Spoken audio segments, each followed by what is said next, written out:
Përshëndetje. Me që po hym në muajin e shenjtë të Ramazanit, le të fillojmë recetën e parë të përgatitjes së bukës me guleç.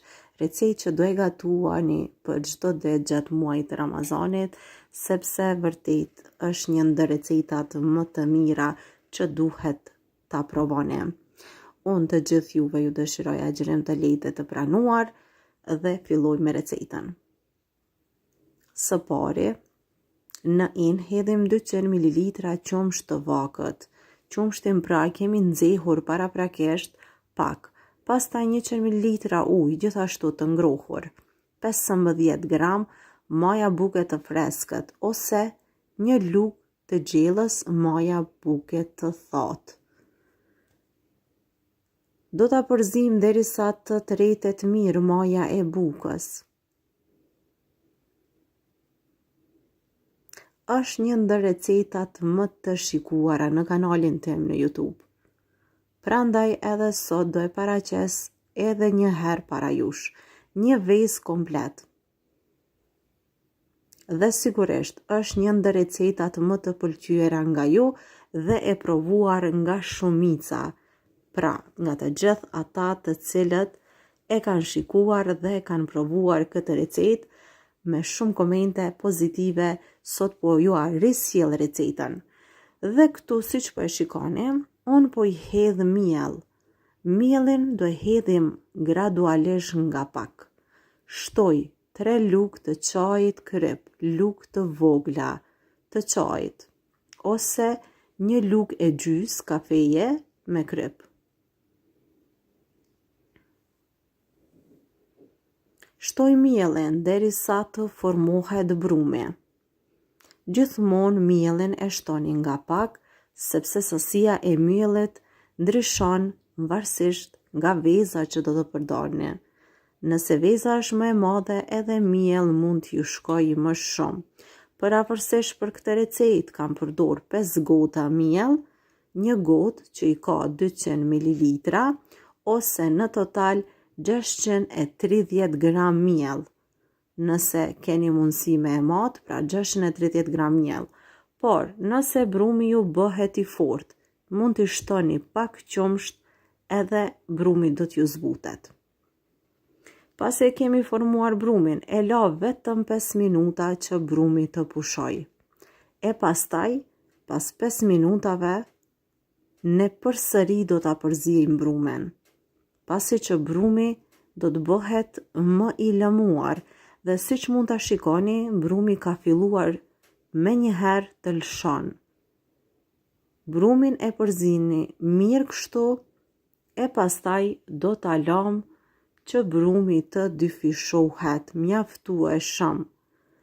Herën e parë, brumi duhet të fryhet shumë, përafërsisht 1 orë e gjys, derisa brumi të duket kështu I fryrë. Gjatë dimrit është pak më problem që brumi të fryhet shpejt, kurse gjatë verës më shpejt mund të dyfishohet. Pasi që e kemi gati, e hedhim në tavolinë. Brumin nuk e përzim, vetëm e ndajmë në kuleç ose në pjesë. Gjithsej, nga ky brum u ndava 12 kulaç. Formojmë kështu toptha ose kuleç.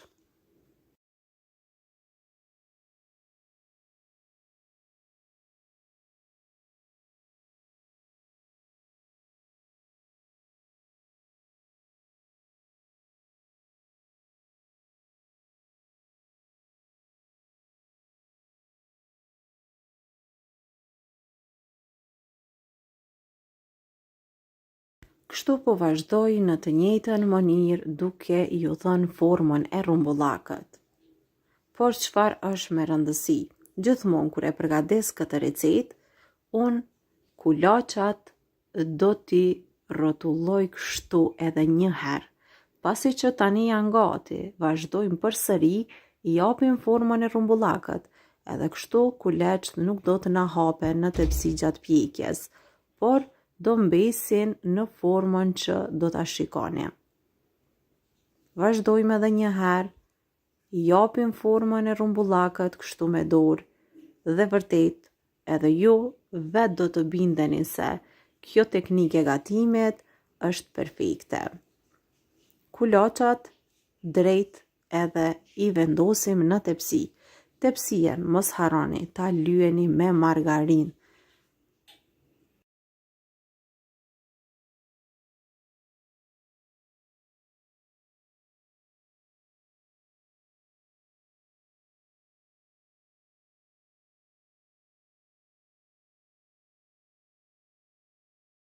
Pasi përfundova, me njëherë do i mbulojmë me foli, nylon foli, edhe kështu brumi nuk do të vendoj kohë mbe.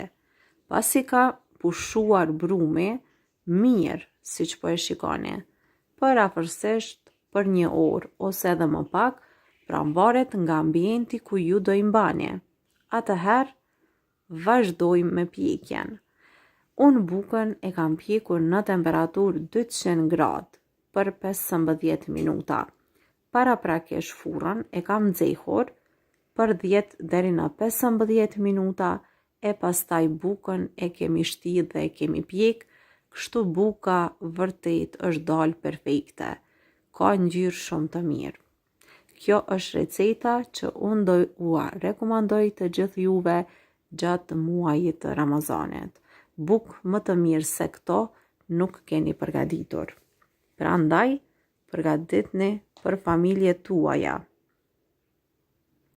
Tani do të shikojmë edhe se sa e mirë është mbrenda. Buka vërtet është shumë e butë dhe shumë e mirë. Asnjëherë nuk ka dështuar kjo recetë. Sa herë që e kam gatuar, aq më e mirë dhe më e mirë është të bërë. Të gjithë ata të cilët e kanë përgatitur mund të na shkruani në koment dhe të na tregoni se sa jeni të kënaqur nga kjo recetë.